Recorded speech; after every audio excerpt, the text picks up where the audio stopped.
واقف ہیں. قل هو اللہ احد اللہ الصمد لم یلد ولم یولد ولم یکن لہ کفوا احد. اور اس صورت کی فضیلت سے بھی واقف ہے، کوئی نئی بات نہیں ہے ہمارے لیے، ہم سب جانتے ہیں. تو اس کی اتنی بڑی فضیلت کس بنا پر ہے؟ اخلاص ہی کی بنا پر ہے نا. تو جس طرح اللہ سبحانہ و تعالیٰ ایک ہے، قل هو اللہ احد، تو پھر جو کام یا جو عبادت اس کے لیے ہو وہ بھی بس صرف اس ایک اکیلے کے لیے ہونی چاہیے، اس کے ساتھ کسی اور کو ملانا نہیں چاہیے، کسی اور کو شریک نہیں کرنا چاہیے. تو اخلاص کا لفظی مطلب ہوتا ہے کسی چیز کو آمیزش سے چھانٹ کے الگ کر دینا، یعنی کسی دوسری چیز کی ملاوٹ سے بالکل الگ کر دینا اس کو. اور لغوی معنی اخلاص کے ہوتے ہیں پاک صاف ہونا اور خالص ہونا، یعنی ہمارا عمل جو ہے جو ہم اللہ کے لیے کرتے ہیں وہ ہر طرح کی آمیزش سے بالکل صاف ستھرا ہو، خالص ہو، پیور ہو.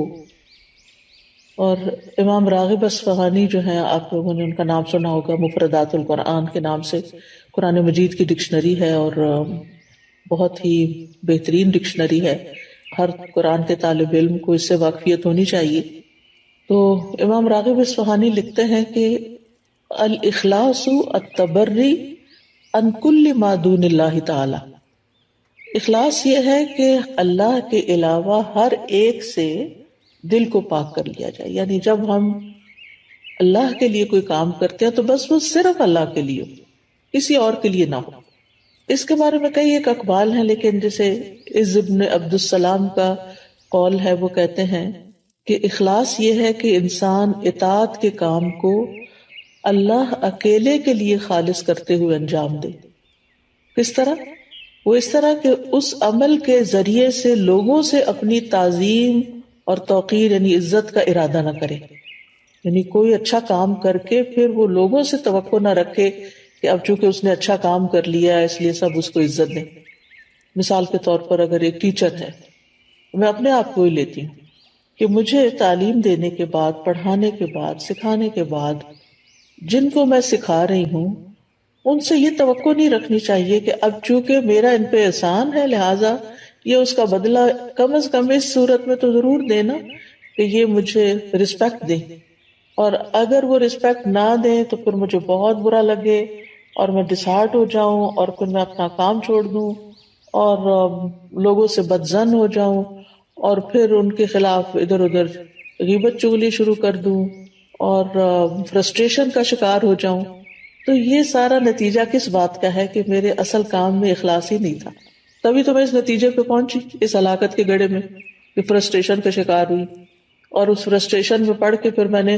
جس مقصد اور جس نیت اور جس جذبے اور جس بڑے بڑے ارادے کے ساتھ میں نکلی تھی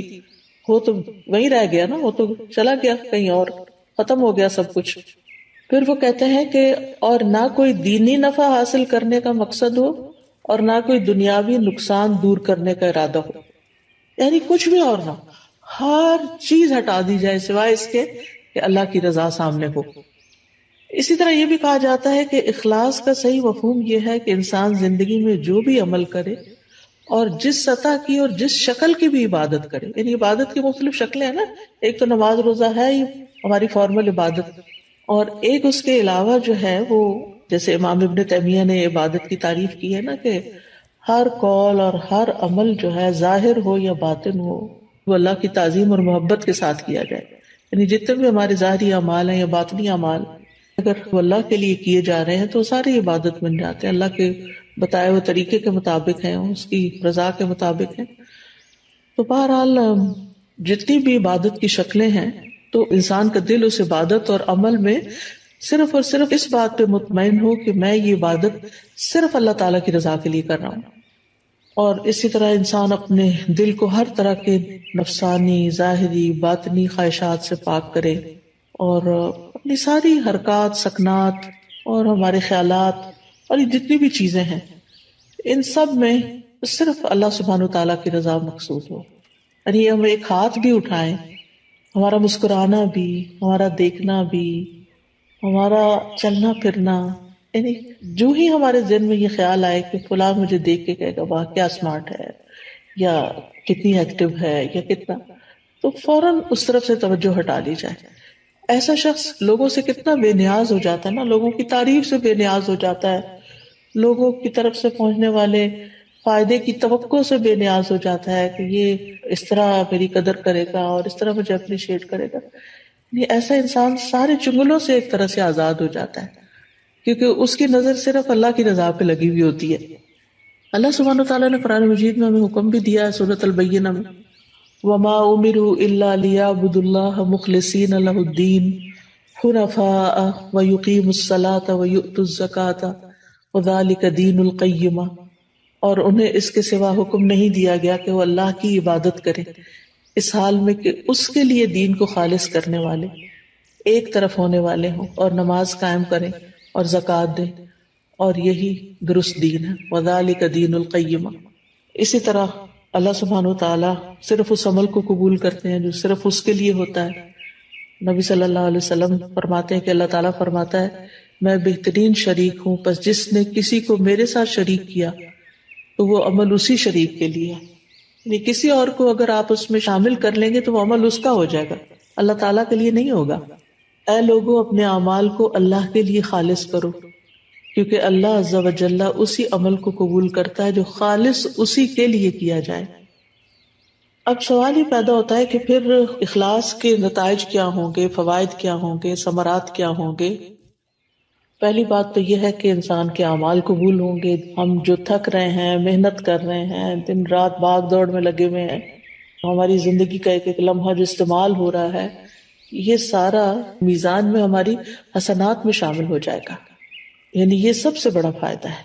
یعنی قبولیت ہو جائے گی. کیونکہ حدیث میں آتا ہے کہ اللہ تعالیٰ صرف اس عمل کو قبول فرماتا ہے جو خالص اس کے لیے کیا جائے اور صرف اس کی رضامندی مقصود ہو. یہ سنن النسائی کی روایت ہے ابو امامہ الباہلی رضی اللہ عنہ سے. دوسرا بڑا فائدہ یہ ہوتا ہے اخلاص کا کہ انسان کو اللہ تعالیٰ کی مدد حاصل ہوتی ہے، اللہ سبحانہ تعالیٰ کی مدد حاصل ہوتی ہے، اور انسان کو ایک مضبوطی حاصل ہوتی ہے، اپنے کام میں جماؤ حاصل ہوتا ہے، ثابت قدمی آتی ہے. یعنی انسان پھر اس کام کو چھوڑتا نہیں. جیسے شروع میں نے کہا نا کہ انسان فرسٹریشن کا شکار نہیں ہوتا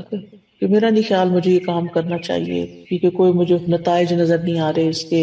کوئی فائدہ نظر نہیں آ رہا. یہ جملے کتنے عام ہیں ہمارے روزمرہ کی گفتگو میں، حتیٰ کہ لوگ یہاں تک کہہ دیتے ہیں ابھی تک میں نے اتنا قرآن پڑھا ہے، دین پڑھا ہے، میرے عمل میں کوئی تبدیلی نہیں آئی تو میرا نہیں خیال کہ مجھے یہ کنٹینیو کرنا چاہیے. بعض اسٹوڈینٹس کہتے ہیں ہمیں یہ کورس کنٹینیو نہیں کرنا چاہیے کیونکہ ہم کچھ زیادہ تو فائدہ حاصل نہیں کر رہے. بھائی ایک ایفرٹ تو لگا رہے ہیں، ایک نیک کام میں ایفرٹ لگا رہے ہیں، اس کا فائدہ آپ کو دنیا میں ہی چاہیے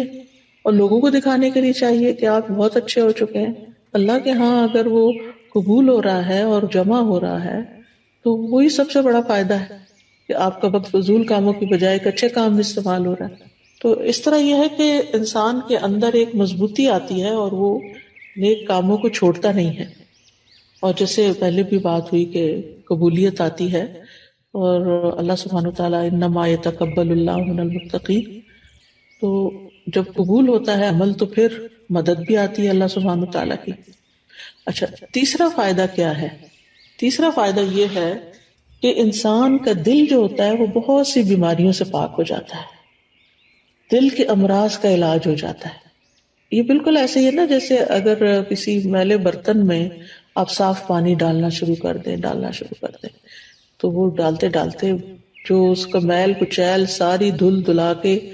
بالکل صاف پانی اس میں جا کے ٹھہر جائے گا. تو اسی طرح جب ہمارے اندر اخلاص آتا ہے، بار بار ہم اللہ سبحانہ تعالیٰ کے لیے اپنی نیت کو خالص کرتے ہیں تو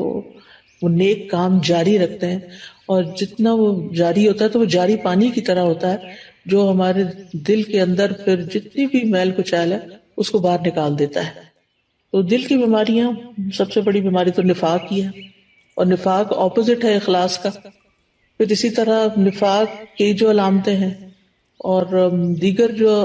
برائیاں ہیں جیسے حسد ہے، کینہ ہے، بغض ہے، خیانت ہے، یہ ساری چیزیں.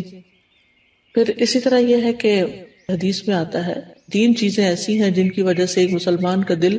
دھوکہ نہیں کھا سکتا، یعنی حسد یا کینہ نہیں رکھتا.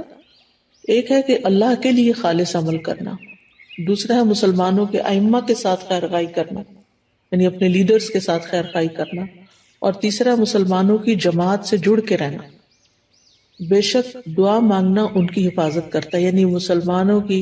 دعا جو ہوتی ہے وہ ایک دوسرے کے لیے فائدہ مند ہوتی ہے۔ وَلُزُومُ جَمَاعَتِهِمْ فَإِنَّ الدَّعْوَةَ تُحِيطُ مِن وَرَائِهِمْ۔ میں دیکھتی ہوں واٹس ایپ کے گروپ میں، جس گروپ میں میں ہوں، کہ کوئی ایک بیمار ہوتا ہے تو سارے کنسرنڈ ہو جاتے ہیں اور ہر ایک دعائیں کرنے لگتا ہے، اور حقیقت ہے کہ ایسے دل پکڑا جاتا ہے۔ جب میں واٹس ایپ کھولتی ہوں، میں سینئر سٹاف کا جو گروپ ہے اس کا وہ نمبر دیکھتی ہوں کہ کافی میسیجز ہیں، تو میں سوچتی ہوں اللہ خیر کرے، لگتا ہے یا کوئی بیمار ہے یا کوئی فوت ہو گیا ہے یا کوئی، تو یہ اسی صورت میں سب کی دعائیں ملتی ہیں نا جب جڑے ہوئے ہیں، اور اگر جڑے ہوئے ہی نہیں ہیں، آپ اکیلے ہی زندگی بسر کر رہے ہیں، تو بس پھر اکیلے ہی ہیں بہرحال۔ پھر اسی طرح اخلاص کا چوتھا فائدہ یہ ہے کہ جو دنیاوی عمل بھی جو ہوتے ہیں نا، دنیاوی کام جیسے کھانا پینا ہے، بچے پیدا کرنا ہے، شوہر بیوی کا تعلق ہے، خرید و فروخت ہے، یہ سارے کام بھی اخلاص کی وجہ سے نیک اعمال میں شامل ہو جاتے ہیں۔ جیسے صحابہ نے نبی صلی اللہ علیہ وسلم سے پوچھا تھا کہ اللہ کے رسول، ہم میں سے اگر کوئی اپنی خواہش پوری کرتا ہے تو کیا اسے اس میں بھی اجر ملتا ہے؟ تو آپ نے فرمایا بتاؤ، اگر وہ خواہش حرام جگہ پوری کرتا ہے تو کیا اس پر گناہ ہوتا؟ تو اسی طرح جب وہ اسے حلال جگہ پوری کرتا ہے تو اس کے لیے اجر ہی اجر ہے۔ تو اس میں آپ دیکھیں کہ مثلاً آپ والدین کی خدمت کر رہے ہیں، اپنے روزمرہ کے کاموں میں آپ دیکھیں کہ کچھ کام تو آپ خالص دینی کام کر رہے ہوتے ہیں، لیکن بہت سے کام دن بھر میں دنیاوی کام بھی ہمارے روٹین میں شامل ہو جاتے ہیں، جیسے کھانا پکانا ہے، کھانا سرو کرنا ہے، برتن سمیٹنا ہے، بچوں کے پیچھے پڑھ کے ان کو کھلانا ہے، بزرگ ہیں تو ان کے چڑچڑے پن کے باوجود ان کے ساتھ خیر خائی کا معاملہ کرتے ہوئے ان کی ضروریات کا خیال رکھنا ہے، یہ سارے کام بندے کو تھکا دینے والے ہوتے ہیں، اور اینڈ آف دا ڈے پھر یا آوازیں بلند ہونے لگتی ہیں انسان کی، یا پھر